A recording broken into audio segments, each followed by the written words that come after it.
Hello दोस्तों, स्वागत है आप सभी का हमारे चैनल यूपी एग्ज़ाम क्रेजर में। दोस्तों आज है 1 अप्रैल और आज के वीडियो में हम 1 अप्रैल से संबंधित करंट अफेयर्स के मोस्ट इंपॉर्टेंट क्वेश्चंस को डिस्कस करेंगे और हर एक क्वेश्चन से रिलेटेड आपको फैक्ट भी बताएंगे।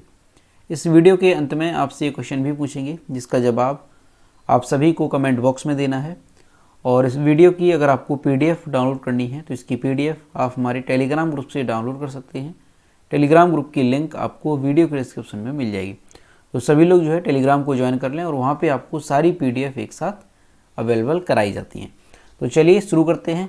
आज का सेशन शुरू करने से पहले हम कल के क्वेश्चंस का रिवीजन करेंगे। कल का पहला क्वेश्चन है, हाल ही में जारी पासपोर्ट इंडेक्स में भारत की रैंक क्या है? तो पासपोर्ट इंडेक्स में जो भारत है वो रहा है 144वें स्थान पे। ऑप्शन नंबर यहाँ पे डी करेक्ट होगा। अगला है, आंध्र प्रदेश के काकीनाडा में क्षेत्रीय स्तर पर खोज और बचाव अभ्यास का संचालन किसने किया? तो Indian coast guard. Option number यहाँ पे भी करेक्ट होगा। अगला है, दोस्तों यूपी करंट अफेयर्स की लास्ट 6 मंथ की अगर आपको PDF ई बुक डाउनलोड करनी है तो इसकी लिंक वीडियो के डिस्क्रिप्शन में दी गई है, वहाँ से आप इस PDF ई बुक को डाउनलोड कर सकते हैं। इसके अलावा अगर आपको जनवरी और फरवरी 2023 मंथ की PDF ई बुक डाउनलोड करनी है तो इसकी लिंक भी आपको वीडियो के डिस्क्रिप्शन में मिल जाएगी। ये जो PDF ई बुक है ये जुलाई 2022 से लेकर के दिसंबर 2022 तक की है और यूपी के सभी कॉम्पिटिटिव एग्जाम्स के लिए मोस्ट इंपॉर्टेंट है। अगर इसे डाउनलोड करने में कोई प्रॉब्लम होती है तो साइट पर आपको व्हाट्सएप नंबर और ईमेल मिल जाएगा जिस पर आप कॉन्टैक्ट कर सकते हैं। अगला क्वेश्चन है, हाल ही में शेख मंसूर बिन जायद अल नहयान किस देश के उपराष्ट्रपति बने? तो संयुक्त अरब अमीरात। ऑप्शन नंबर बी यहाँ पे करेक्ट होगा। अगला है, पहले इंटरनेशनल क्वांटम कम्युनिकेशन कॉन्क्लेव का आयोजन किस शहर में किया गया? ऑप्शन नंबर यहाँ पे डी करेक्ट होगा, नई दिल्ली में। अगला है, स्टार स्पोर्ट्स ने किसे अपना नया ब्रांड एम्बेसडर नियुक्त किया है? तो स्टार स्पोर्ट्स ने जो है रणवीर सिंह को अपना ब्रांड एम्बेसडर बनाया है। अगला है, नासा कब से मंगल ग्रह पर रहने के लिए 4 मनुष्यों को भेजेगा? तो जून 2023 में जो नासा है वो मंगल ग्रह पर रहने के लिए 4 मनुष्यों को भेजेगा। अगला है, हाल ही में किसे University of Texas at Dallas ने लाइफ टाइम अचीवमेंट अवार्ड से सम्मानित किया? तो किसको किया है? नवीन जिंदल को। ऑप्शन नंबर यहाँ पे ए करेक्ट होगा। अगला है, निम्न में से किसे केरल संगीत नाटक अकादमी फेलोशिप के लिए चुना गया है? ऑप्शन नंबर यहाँ पे डी करेक्ट होगा।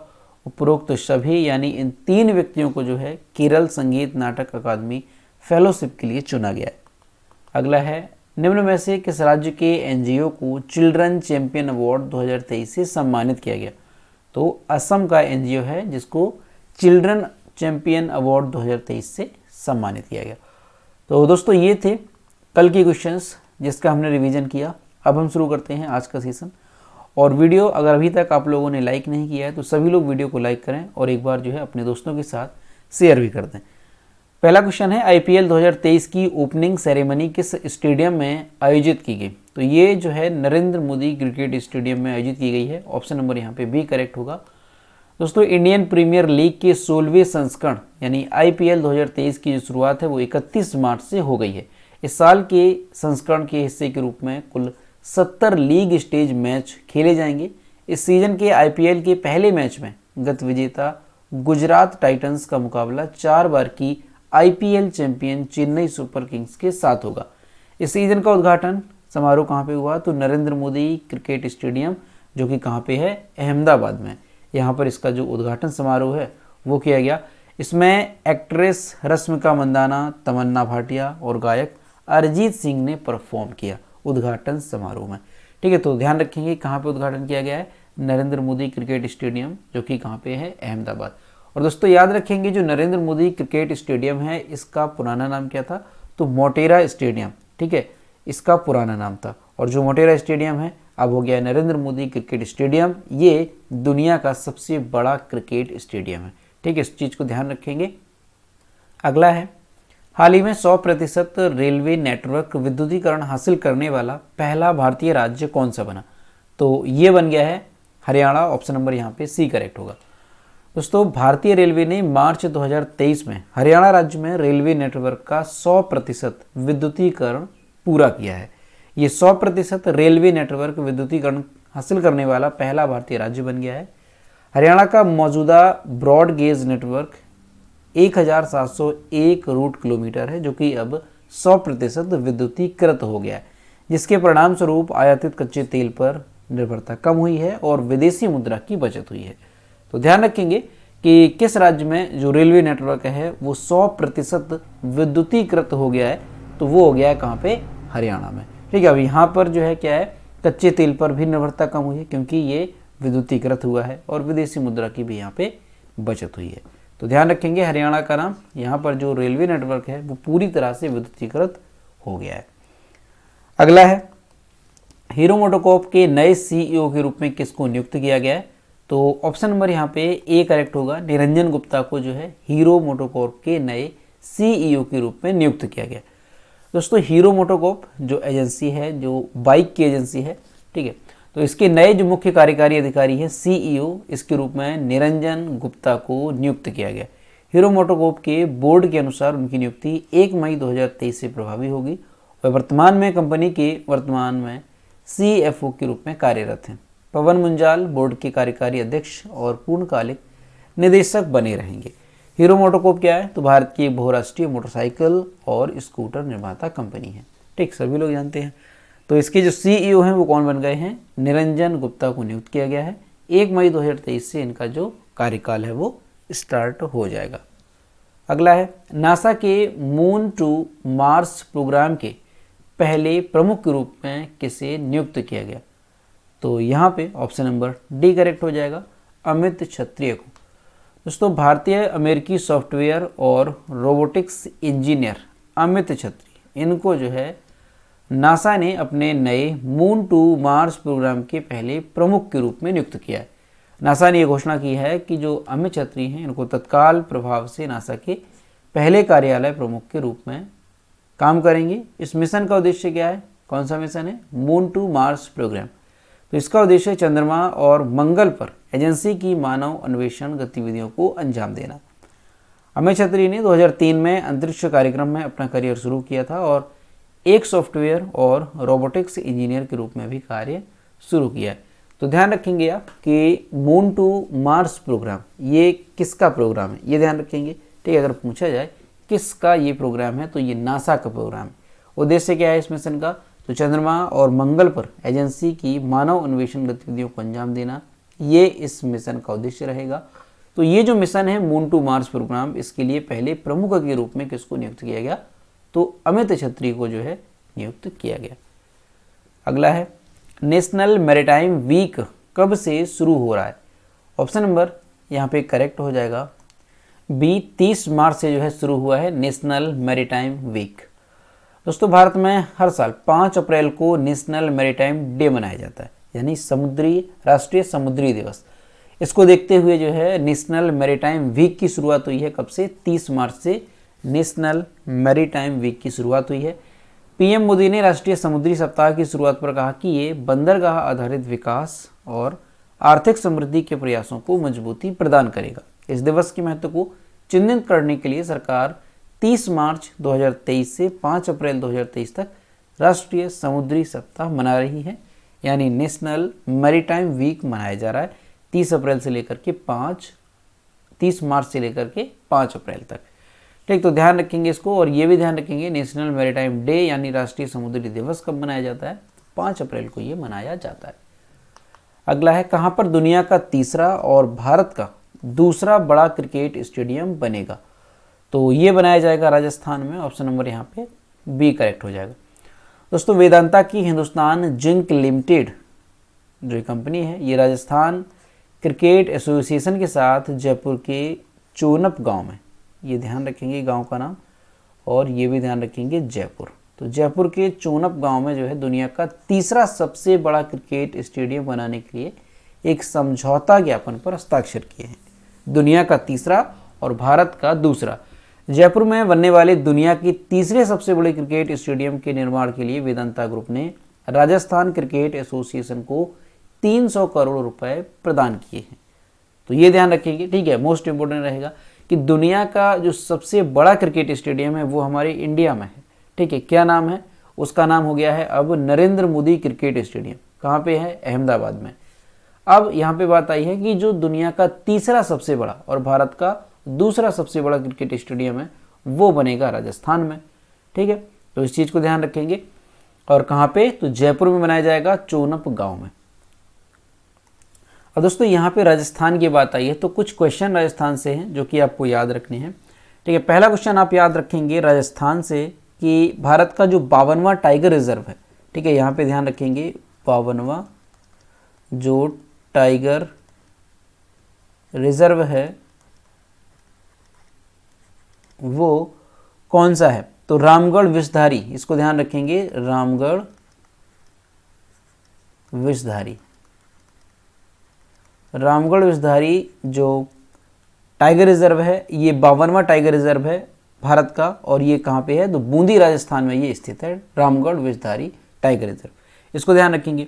इसके अलावा एल रूट सर्वर प्राप्त करने वाला देश का पहला राज्य कौन सा है, तो ये भी ध्यान रखेंगे, एल रूट सर्वर प्राप्त करने वाला भारत का पहला राज्य कौन सा है, तो ये राजस्थान बन गया है, इसको ध्यान रखेंगे, राजस्थान। ठीक है, क्वेश्चन डायरेक्टली यहाँ से पूछा जाता है, एल रूट सर्वर प्राप्त करने वाला पहला राज्य तो राजस्थान हो जाएगा। इसके अलावा ध्यान रखेंगे जो मोस्ट इंपॉर्टेंट क्वेश्चन है कि भारत की पहली डिजिटल लोक अदालत जो है वो कहाँ पे शुरू हुई है, तो भारत की पहली डिजिटल लोक अदालत जो है राजस्थान में शुरू की गई है, ये ध्यान रखेंगे, डिजिटल लोक अदालत, ये भी राजस्थान में स्टार्ट हुई है। इसके अलावा ध्यान रखेंगे कि दुनिया का जो सबसे बड़ा विंड सोलर प्लांट है वो कहाँ पे स्थापित किया गया, तो दुनिया का जो सबसे बड़ा विंड सोलर प्लांट है वो राजस्थान के जैसलमेर में शुरू किया गया, इसको ध्यान रखेंगे। ठीक है, विंड सोलर प्लांट हो गया, विंड सोलर प्लांट, और ये दुनिया का सबसे बड़ा विंड सोलर प्लांट है, कहाँ पे है, तो ध्यान रखेंगे जैसलमेर में। इसके अलावा एक क्वेश्चन और ध्यान रखेंगे कि विश्व का पहला जो संस्कार केंद्र है वो कहाँ पे शुरू हुआ, ठीक है, कहाँ पे स्थापित किया गया, तो ये राजस्थान के झुंझुनू में स्थापित किया गया है, तो विश्व का पहला संस्कार केंद्र। तो ये कुछ क्वेश्चन हैं राजस्थान से रिलेटेड, ये याद रखेंगे। एक और क्वेश्चन है कि भारत का पहला संविधान पार्क कहाँ पे स्थापित हुआ, तो संविधान पार्क जो है वो जयपुर में स्थापित हुआ है, ध्यान रखेंगे, संविधान पार्क, पहला संविधान पार्क जो है कहाँ पे स्थापित हुआ, कहाँ पे ये स्थापित किया गया है, तो ये राजस्थान के जयपुर में स्थापित किया गया। तो ये कुछ क्वेश्चन हैं, मोस्ट इंपॉर्टेंट है, सभी को याद रखेंगे। आप लोग चाहें तो जो है इसको नोट भी कर सकते हैं, ठीक है, जिसको रिवाइज करने में आसानी होगी। तो ये क्वेश्चन याद रखेंगे। अगला है, अक्टूबर 2024 तक कितने शहरों को 3 स्टार गार्बेज फ्री रेटिंग प्राप्त करने का लक्ष्य है, तो यहाँ पे ऑप्शन नंबर ए करेक्ट हो जाएगा, 1000। दोस्तों सरकार ने अक्टूबर 2024 तक 1000 शहरों को 3 स्टार कचरा मुक्त बनाने का लक्ष्य रखा है। इस मिशन का लक्ष्य इन शहरों को कचरे के पहाड़ से मुक्त करना और नालों के गैर शोधित पानी को नदियों में बहाने से रोकना है। ये जो योजना है 2018 में शुरू की गई थी और इससे शहरी स्थानीय निकायों में प्रतिस्पर्धा को बढ़ावा दिया जा सके। तो ध्यान रखेंगे कि सरकार ने कब तक लक्ष्य रखा है, 1000 शहरों को 3 स्टार कचरा मुक्त बनाने का, तो ये रखा है अक्टूबर 2024 तक का, ठीक है, 1000 शहरों को 3 स्टार कचरा मुक्त बनाने का। और ये जो मिशन है शहरों को कचरा मुक्त बनाने का, तो ये क्यों स्टार्ट किया गया, तो सीधी सी है कि शहरों को जो है कचरों से मुक्त किया जाए और नालों में गैर शोधित जो पानी है, जो नालों का गैर शोधित पानी है वो नदियों में बहाने से रोका जाए। तो इसीलिए जो है ये जो मिशन है वो शुरू किया गया। अगला है, संयुक्त राष्ट्र मानवाधिकार परिषद की 52वीं सत्र में स्विट्जरलैंड के जेनेवा में किसके द्वारा लिखित वॉर एंड वुमेन नामक एक पुस्तक का विमोचन किया गया, तो यहाँ पे ऑप्शन नंबर सी करेक्ट हो जाएगा, डॉक्टर M.A. हसन के द्वारा। विश्व राष्ट्रीय मानवाधिकार परिषद यानी UNHRC की 52वीं सत्र में स्विट्जरलैंड के जेनेवा में वॉर एंड वुमेन जो एक पुस्तक है इसका विमोचन किया गया। ये जो पुस्तक है किसके द्वारा लिखी गई है, तो डॉक्टर M.A. हसन के द्वारा इस पुस्तक को लिखा गया है, जो कि 1971 के युद्ध के दौरान पाकिस्तान सेना द्वारा उत्पन्न सेक्सुअल हिंसा के शिकार बंगाली महिलाओं की संदेहास्पद कार्यों को उजागर करती है। ये जो घटना है बांग्लादेश फ्रीडम फाइटर संसद इन यूरोप द्वारा आयोजित की गई थी और इस इसी मुद्दे के बारे में जागरूकता बढ़ाने के लिए एक महत्वपूर्ण पल माना गया। तो ये ध्यान रखेंगे, वॉर एंड वुमेन जो पुस्तक है इसका विमोचन अभी किया गया है संयुक्त राष्ट्र मानवाधिकार परिषद की 52वीं सत्र में। ठीक है, और ये जो पुस्तक है किसके द्वारा लिखी गई है, तो ये डॉक्टर M.A. हसन के द्वारा लिखी गई है। 1971 के जो युद्ध हुआ था, ठीक है, पाकिस्तानी सेना द्वारा बांग्लादेशी महिलाओं पर जो अत्याचार हुए थे उसके बारे में ये पुस्तक जो है बात करती है। अगला है, गेटवे ऑफ इंडिया से एलिफेंटा गुफाओं तक तैरने वाले पहले व्यक्ति कौन बने। मोस्ट इंपॉर्टेंट क्वेश्चन हो जाएगा, ध्यान रखेंगे। तो ऑप्शन नंबर यहाँ पे बी करेक्ट होगा, Krishna Prakash. Drowning prevention awareness अभियान के हिस्से के रूप में भारतीय पुलिस सेवा यानी IPS के अधिकारी हैं कृष्ण प्रकाश। इन्होंने जो है गेटवे ऑफ इंडिया से तैरकर एलिफेंटा गुफाएं, जो कि कहाँ पे हैं, महाराष्ट्र के मुंबई में हैं, तो यहाँ तक ये तैर के गए हैं। उन्होंने केवल 5 घंटे 26 मिनट में 16.2 किलोमीटर की यात्रा पूरी की और ऐसा करने वाले ये इतिहास के पहले व्यक्ति बन गए हैं। 2017 में उन्होंने आयरन मैन ट्रायथलॉन को पूरा किया था, जो दुनिया के सबसे चुनौतीपूर्ण खेल आयोजनों में से एक है। तो ध्यान रखेंगे कि गेटवे ऑफ इंडिया से लेकर के एलिफेंटा की गुफाओं तक तैर कर जाने वाले ये पहले व्यक्ति बन गए हैं कृष्ण प्रकाश, जो कि भारतीय पुलिस सेवा के अधिकारी हैं, IPS अधिकारी हैं। ठीक है, तो इनका नाम इंपॉर्टेंट हो गया है, ध्यान रखेंगे। ऐसा करने वाले ये जो है पहले व्यक्ति हो गए हैं और इन्होंने ये जो दूरी है 16.2 किलोमीटर की दूरी, ये इन्होंने 5 घंटे 26 मिनट में पूरी की है। ठीक है, तो ध्यान रखेंगे गेटवे ऑफ इंडिया से लेकर के एलिफेंटा की गुफाओं तक जाने वाले पहले व्यक्ति कौन बन गए, कृष्ण प्रकाश। और एलिफेंटा गुफाएं कहाँ पे हैं, महाराष्ट्र के मुंबई में है। अगला है, हाल ही में किसने कैप्टिव रोजगार योजना की शुरुआत की है। तो ऑप्शन नंबर यहाँ पे सी करेक्ट होगा, गिरिराज सिंह। दोस्तों, केंद्रीय ग्रामीण विकास मंत्री हैं गिरिराज सिंह। इन्होंने 28 मार्च 2023 को नई दिल्ली में दीनदयाल उपाध्याय ग्रामीण कौशल योजना के तहत एक अनूठी पहल कैप्टिव एम्प्लॉयर्स की शुरुआत की है। कैप्टिव रोजगार की शुरुआत की है। कैप्टिव एम्प्लॉयर्स ग्रामीण गरीब युवाओं को प्रशिक्षित करेंगे और प्रशिक्षित युवाओं को अपनी कंपनियों में रोजगार देंगे। पहले चरण में 31,000 से अधिक ग्रामीण युवाओं को रोजगार प्रदान करने के लिए 19 कैप्टिव एम्प्लॉयर्स को लगाया जा रहा है। तो ये चीज़ ध्यान रखेंगे कि कैप्टिव एम्प्लॉयर्स की जो शुरुआत है वो की है केंद्रीय ग्रामीण विकास मंत्री गिरिराज सिंह ने। ठीक, उद्देश्य क्या है, तो जो युवा हैं उनको ज़्यादा से ज़्यादा रोजगार प्रदान किया जा सके, ये इसका उद्देश्य है। तो दोस्तों, ये थे 1 अप्रैल से संबंधित करंट अफेयर्स के मोस्ट इंपॉर्टेंट क्वेश्चन जो कि हमने डिस्कस किए। अब हम देखते हैं कल की वीडियो को क्वेश्चन जो हमने आपसे पूछा था। ये कल के वीडियो का क्वेश्चन है जो हमने आपसे पूछा था कि हाल ही में न्यू डेवलपमेंट बैंक यानी NDB का नया अध्यक्ष किसे बनाया गया। ऑप्शन नंबर यहाँ पे करेक्ट था बी, डिल्मा वाना रूशिफ। और लगभग सभी स्टूडेंट्स ने इसके सही जवाब किए। और मैं आपसे रोज कहता हूँ कि जो भी क्वेश्चन आपसे पूछा जाए तो सभी लोग कोशिश किया करो कि क्वेश्चन का आंसर करें। यह है आज का क्वेश्चन, हाल ही में किस राज्य की कांगड़ा चाय को यूरोपीय GI टैग से सम्मानित किया गया। यहाँ पे जो भी करेक्ट आंसर है वो आपको कमेंट बॉक्स में देना है और उम्मीद करता हूँ सभी लोग क्वेश्चन का आंसर करेंगे। ठीक है, और इस वीडियो को ज़्यादा से ज़्यादा अपने दोस्तों के साथ शेयर करें। अगर अभी तक हमारे चैनल पर नए हैं तो सब्सक्राइब करना ना भूलें। तो मिलते हैं नेक्स्ट वीडियो में। Thank you.